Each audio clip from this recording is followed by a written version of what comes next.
Aujourd'hui, j'ai envie de te parler de l'émotion de la peur. Alors, généralement, c'est une émotion qu'on n'aime pas trop et qui reste plutôt difficile à assumer. Mais en vrai, la peur, c'est juste ton corps qui te dit « attention, il y a un truc important qui se joue ici. » Et souvent, c'est pas un danger extérieur, genre t'es poursuivi par un ours, quoi. Non, non. Souvent, elle est là pour te protéger d'une situation que tu dois en fait dépasser. La peur, faut pas oublier que c'est une émotion primaire. Elle est là pour te protéger, certainement pas pour te bloquer. Le souci, c'est qu'on a souvent du mal à voir ce qui se cache derrière. Pourtant, elle est juste une alerte à écouter et à considérer.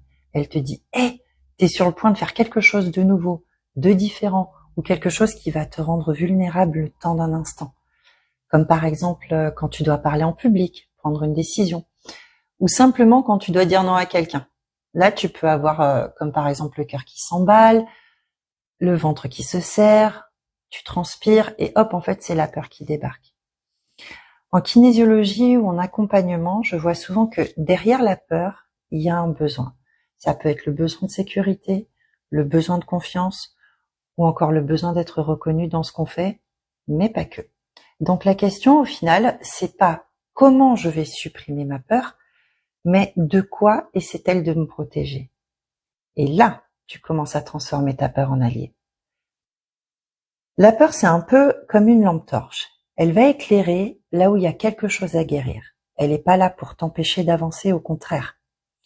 Par exemple, si tu as vécu une histoire sentimentale difficile, une rupture douloureuse, derrière, tu peux vraiment avoir peur de te remettre en couple. Si lors de ton dernier entretien d'embauche, ça s'est mal passé, tu peux avoir peur d'aller au suivant, ou carrément, t'as plus envie du tout d'aller aux entretiens.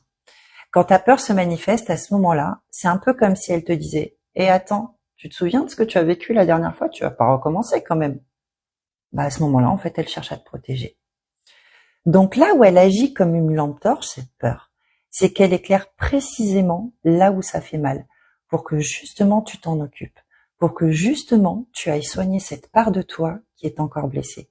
Parce que clairement, si cette part de toi n'était plus blessée, la peur, elle serait même pas là.